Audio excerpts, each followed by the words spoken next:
Hey everyone, Jake here for Drum Sample Shop. Today we're going to be looking at how to make some drum tracks using only DSS samples. Not all of us have an amazing drummer and a great sounding room available to us for every project we work on, especially if it's demos. So let's get into it. Okay, here we are inside Pro Tools. We've got an intro for a track that I'm working on at the moment, and this is how it sounds.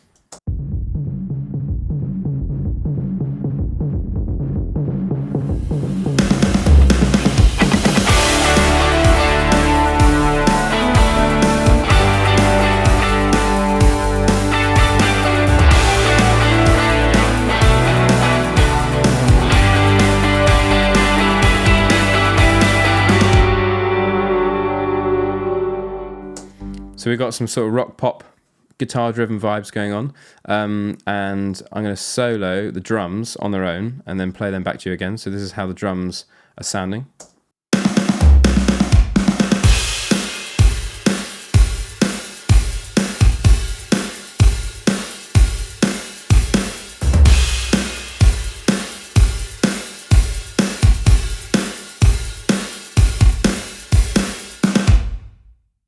Great. So I think that sounds pretty authentic as a drum track, considering it's not a real drummer.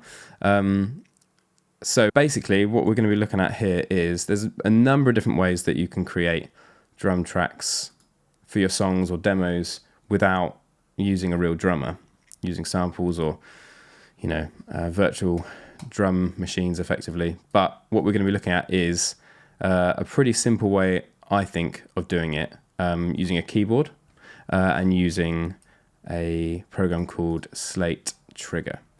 So what I've done there is I've basically played in the drums using Trigger to trigger the samples as if it was a real drum kit. As you can see, we've got kick, snare, two toms, I've got some hats, another set of hats, and a crash. So actually all of the cymbals that you can sort of see down here, all the cymbals are coming from the King Gong sample pack.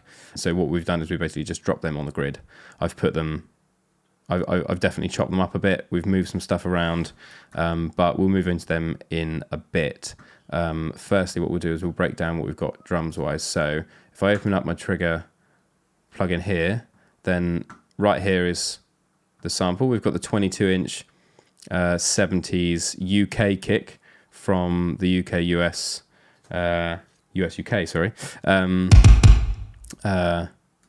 sample pack, and I haven't done anything to the tuning or anything like that. You might be hearing a little bit of reverb. What I'm going to do is turn all the reverb stuff off for the moment, but this is the sample, and then we're going to go down into the snare. So we've got the high tuned, medium dampening, tight sample from the Black Stallion pack. Sounds great. And then on this current track, as it stands, I'm not using any rack tom or first tom, but the floor tom, both of them are from the USxUK pack. The floor tom, I've got the 16-inch floor tom from the USxUK pack, and then the UK version. And I've also got, actually, the cassette floor +2 Destroy, great name, from the Dusted stuff. So from the Dusted pack, we've got that one, and it's actually blending a little bit. There's a little bit of tuning going on as well. So I've pulled the cassette one back -8, and I've pushed the USxUK one, or the UK one, up by 5, just because when I dropped them in, it felt like it needed just a slightly different tuning in order for it to feel like it was part of that kit. Obviously, we're trying to create a fake drum kit that sounds like it's being played by a real drummer. So you want tunings to kind of complement each other, and not feel like they're too standalone, or kind of doing their own thing. We're trying to make them feel a little bit more cohesive. So that's where we're at for the drum sounds. So the cymbals, what we've got is if I play the drums just with the slushy hats, this is what we're getting.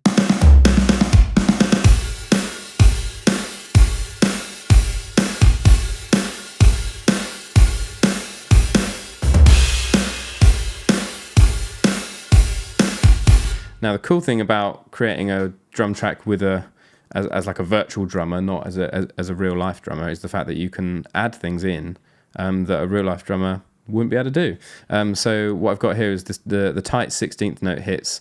I've actually added on top of the slashy quarter note sort of slushy hats. So that's impossible for a drummer to do unless you've got two sets of, I mean, maybe you'll need four arms, I don't know. So together, that sounds like this.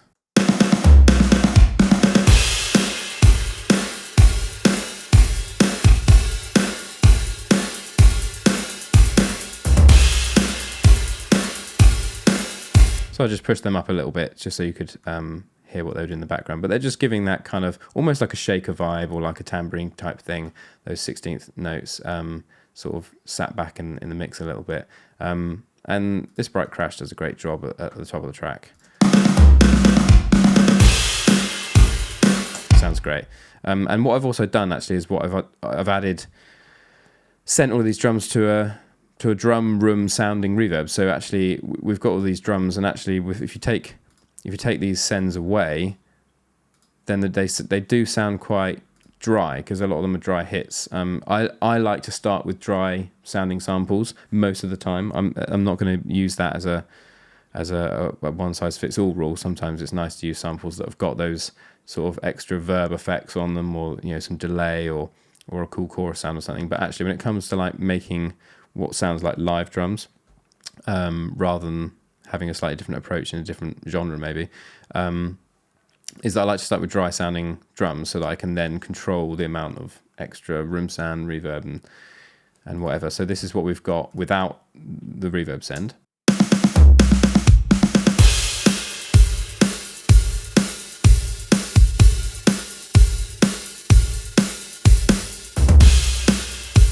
Nice. Sounds good. Sounds clean.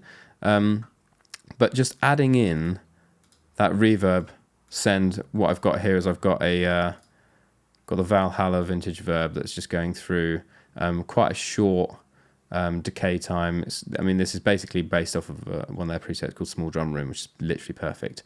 And I'm sending, everything through it to an extent, except for the tight 16th note hits, because I wanted them to have that dry kind of like shakery feel. So then you add that in. If I was to mute the drum room and then bring it in, you can see the difference of how it makes you feel like you're in a drum room, getting that kind of like slightly bigger sound. Also sounds a bit more live, maybe the sound that you would get if you had a drummer in a real recording studio.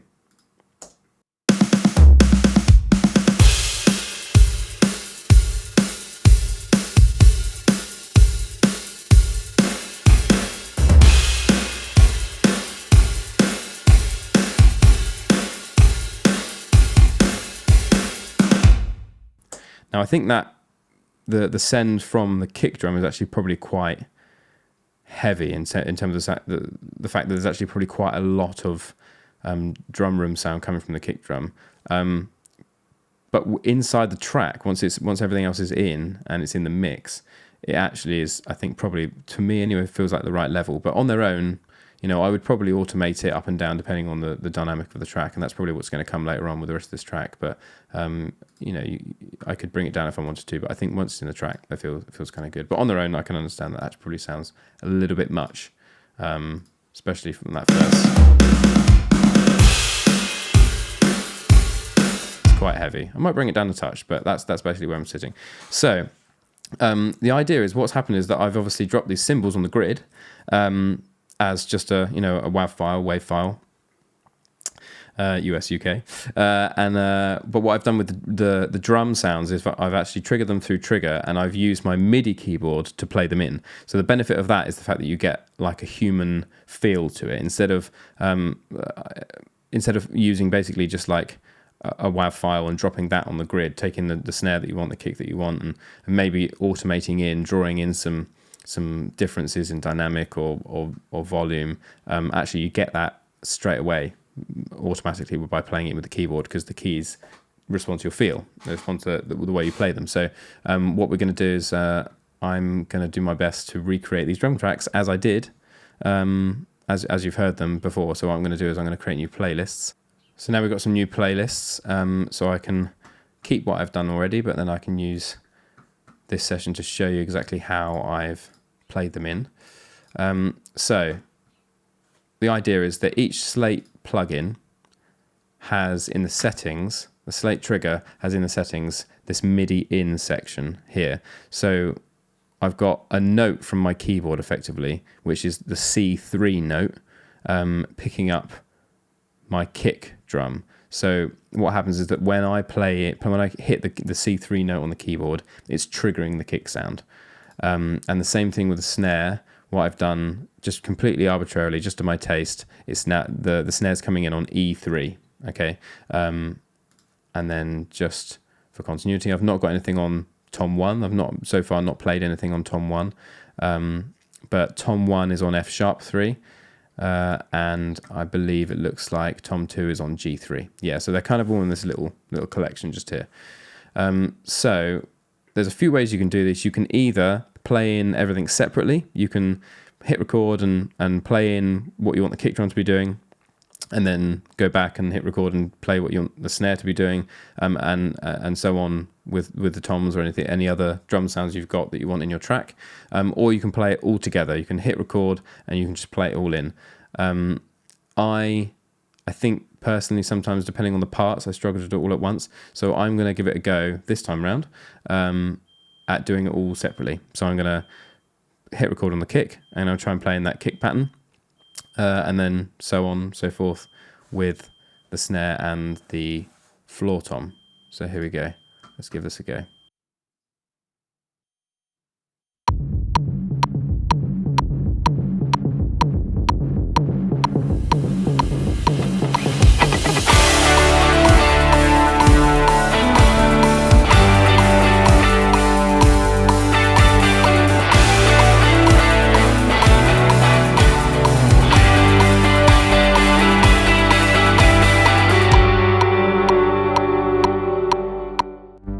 So I've played that kick drum sound in, and as we can see, I was not perfectly in time. Obviously no one is, but I am definitely, especially for this purpose, definitely a fan of quantizing what I've played in to make sure it's on the grid.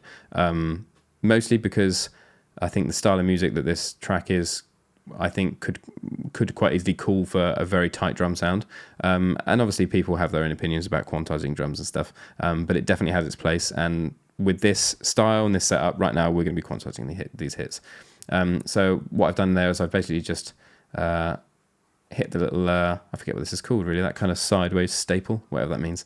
And we've hit that, and basically it means that as long as I was roughly in time, which I think for the most part I was, all of these hits now should be sitting where they need to. So we can listen to that back.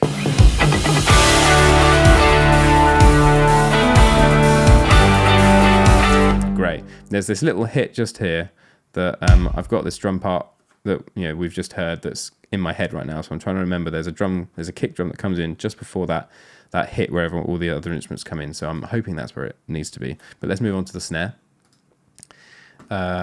And we'll do the same thing again. Now, the snare starts the intro fill, so that's where I'm going to have to try and remember what I played and play it well.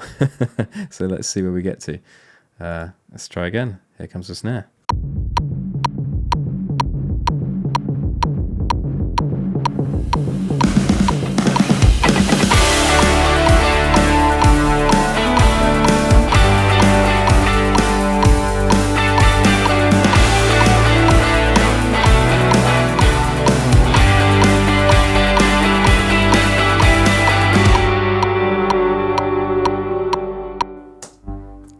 Cool, not bad. I kind of felt okay.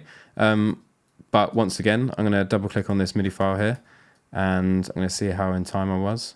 Not brilliant. Not brilliant. So what I'm going to do is I'm going to take all that, I'm going to drag that to there and see how it sounds. There's probably going to be a few hits that aren't right, but the blessing of MIDI is that we can fix all this stuff. And most people I'm sure that are watching aren't necessarily drummers, so actually making these drum tracks is going to take a little bit of extra effort to work out, one, putting things in time, two, thinking of parts and stuff like that. So we're going to see how this snare comes out now.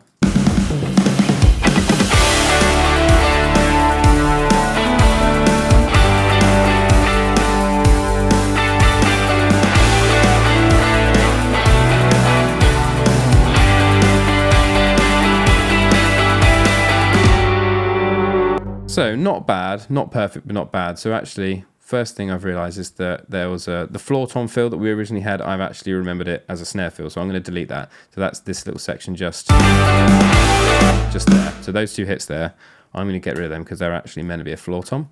And then also we've got a couple of hits maybe over here that weren't quite on the grid. Highlight these, the old machine gun sound, and then do the old sideways staple, and then see if that fixes it.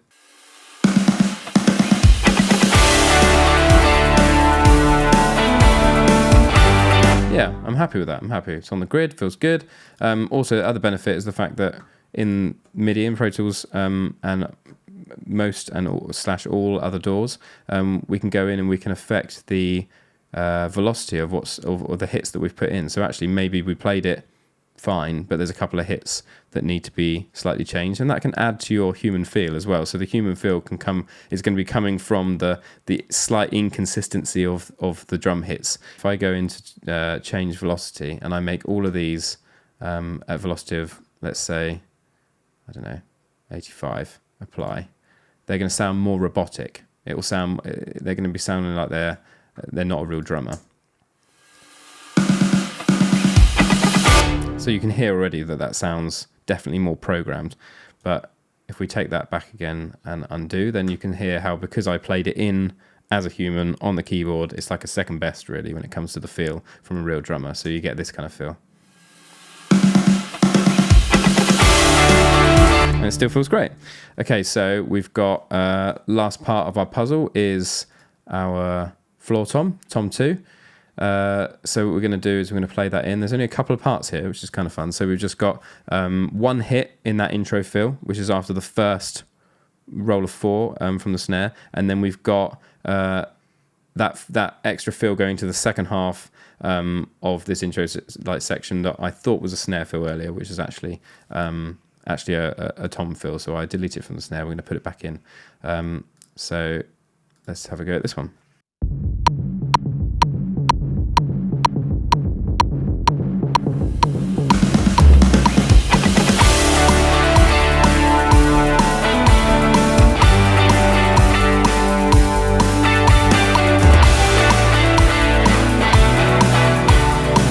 Cool, so I've put those in. We can listen back to that and see how well I did.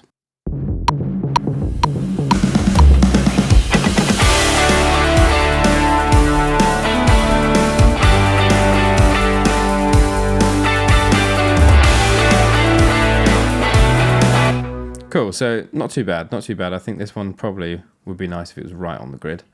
So let's put that there. And then these ones, I'm definitely going to put these on the grid, I think. Is that what they need to be? Let's double check that. Yeah, it feels great. So as you can see, I've played things separately. You don't have to play them separately. You can, put everything in record mode and just, smash away on your keyboard. Might be easier for you, might not be. Depends how simple the parts are. Depends how much sort of swapping your wrists you've got going on, and where you've placed the drums on your keyboard in terms of what you've routed them to in terms of the keyboard notes. But if we mute that click and we listen from the beginning again, with everything in place, this is where we got to.